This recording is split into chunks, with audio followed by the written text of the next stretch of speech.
In this video, I talk to you about the importance of finding a good gaming group. I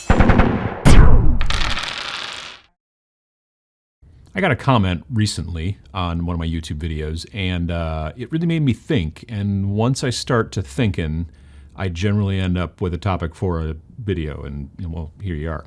Anyway, it was from a user named Nethesbit. I'm probably pronouncing that totally right.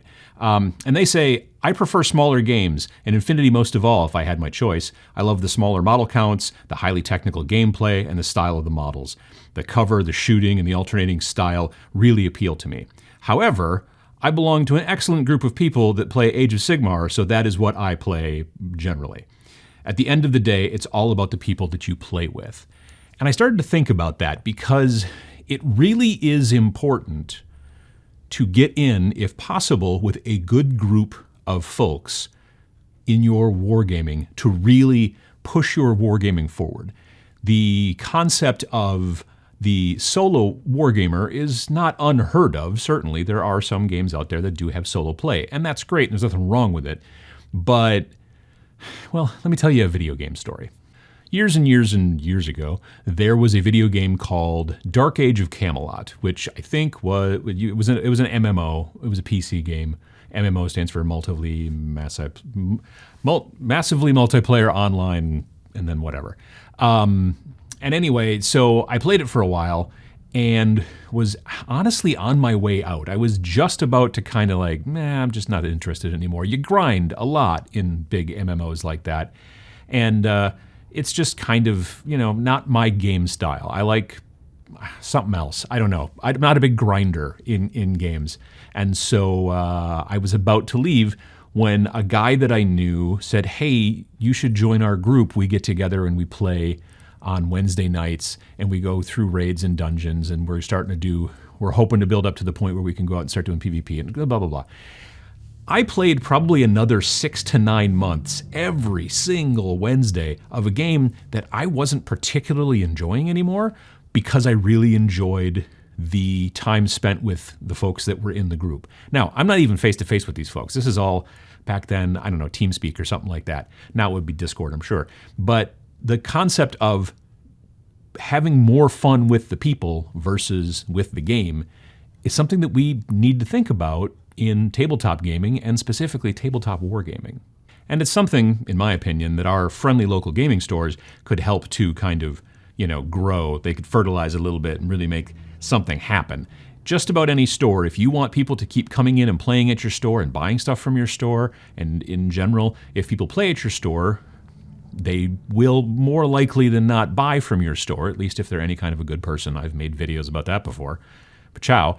But if they don't ever come to your store, they're probably not going to buy stuff. So store owners that do well, they generally have a tendency to either foster this idea of we're building a gaming club, and maybe they do that through, I just talked about a couple of weeks ago, escalation games. There's a lot of different ways you can do it, but fostering a club or finding a couple of instigator gamers. I don't like the term alpha gamers, but the instigators, the ones who are like, hey, I found this new game, and then their friends are like, hey, that's cool. Those group dynamics can really help to get a club going and get a group going, get people playing a game repeatedly.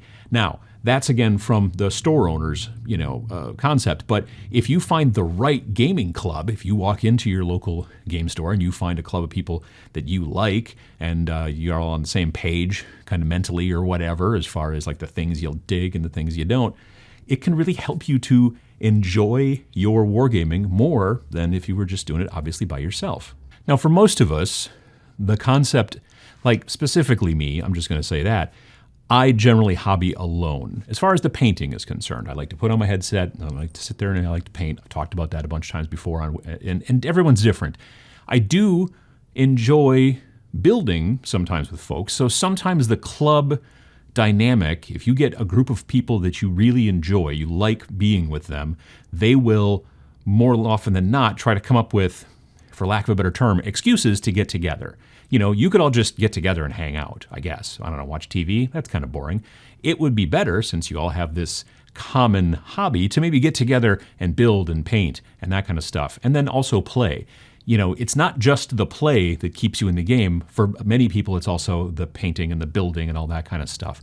So finding the right group is kind of integral to really enjoying the hobby. And the sad fact is it's not necessarily the easiest thing in the world.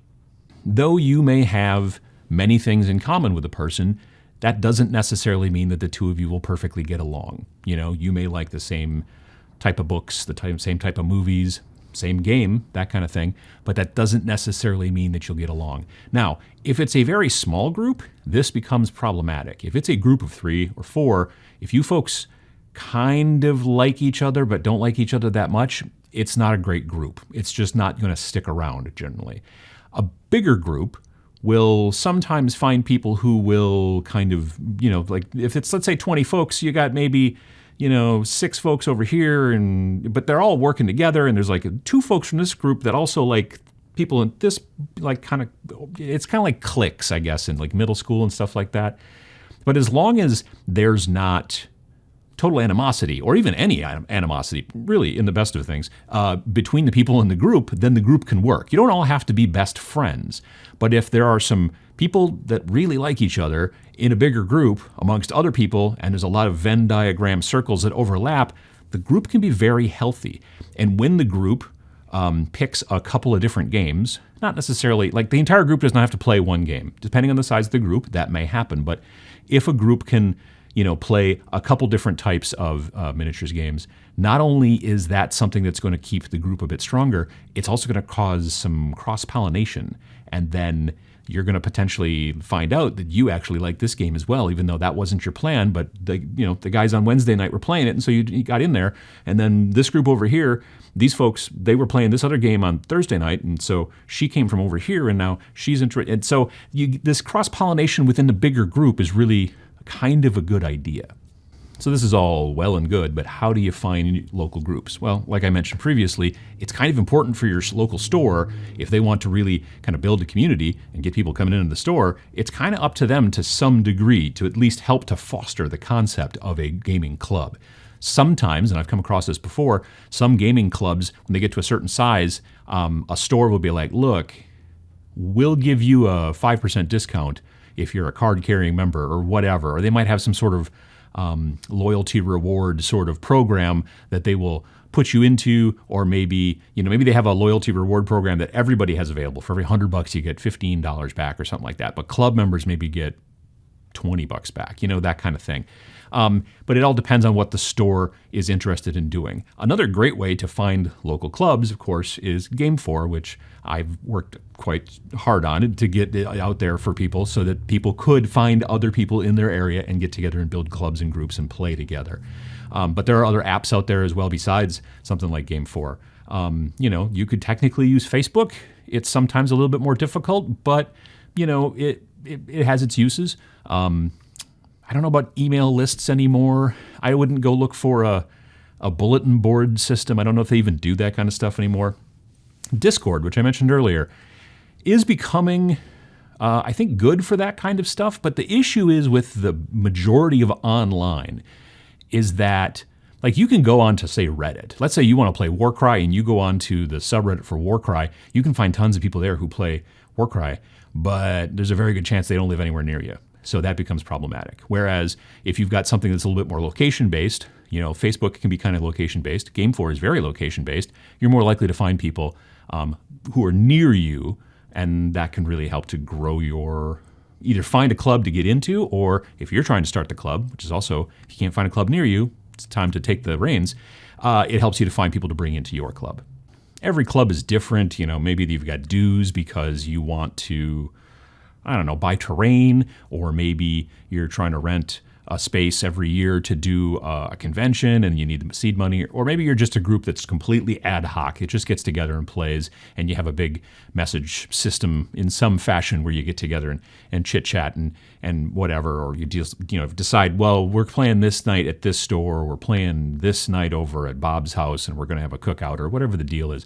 Having some sort of communication system is key for a group or a club.